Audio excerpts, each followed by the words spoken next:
past few days, since you're able to fly the aircraft to fight the fire that way, how much has that helped? That's made a huge difference. We train with them in conjunction with our firefighters on the ground, and it's been unbelievable so far. They've made such a huge difference in this fire. Moving forward, what is the main priority?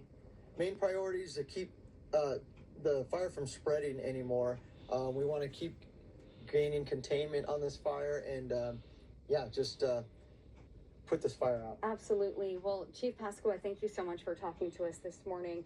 And back out here live, you guys, we're just looking at this home again with the hot spots. We're going to zoom in so you can see what it looks like.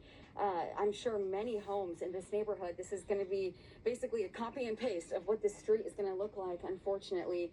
And looters, we know that looters, unfortunately, that is a problem.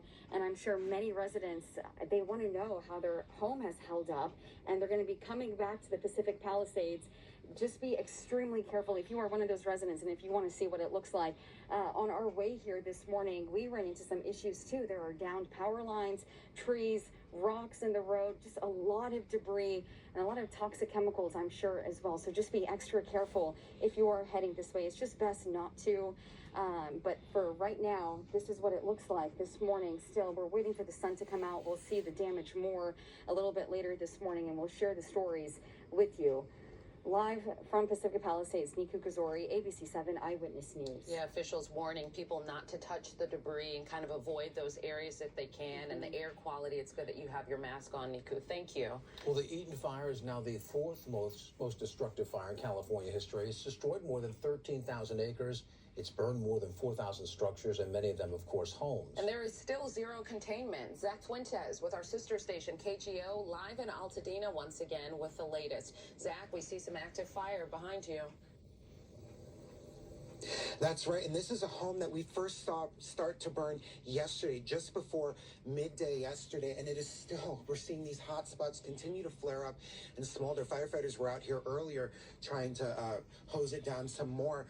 Just been incredible seeing this, what this home once was, a beautiful home reduced to this. And that's the case for most of the homes in this block. We're on Glenrose Avenue, a portion of Glenrose Avenue. And then just next to it, to the right, is the one home on this block that is still standing. We were here yesterday, of course, during those heartbreaking moments that the house to the left of it started burning. And when that fire broke out a day after the majorities of the houses here burned. So that started way after all the other homes around here burned. That just speaks to how uncertain things continue to be out here. But fire crews worked hard to save that home, but once they couldn't, they started focusing even more on saving that house next to it. And they did do that. And even though the homeowner says she's beyond grateful that they did, she's still just heartbroken. They did everything they could to save mine, but I mean, if you look around, it doesn't, in the scheme of things, it doesn't really matter because all of my neighbors have so much. But this community is just amazing, and everyone is really supportive of each other. And I know that there is a bright future ahead, but it's going to take a long time.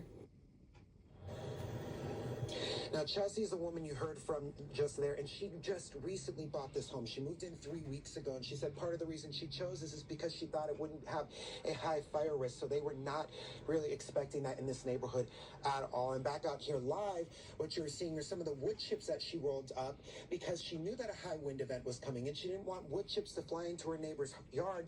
This morning, she's saying that she believes this is what might have helped save her home. Now, of course, the neighbors next to her, like I said, this whole block leveled, and the neighbors next to her on the right, they lost everything. They lost their house, so many things inside, most of the things inside, but they say that they are going to rebuild, that they are resilient, determined to come back from this strong, but still a lot of heartbreak in this neighborhood and all throughout Altadena. Right now, live in Altadena, Zach Fuentes, ABC7 Eyewitness News. All right, Zach, thank you.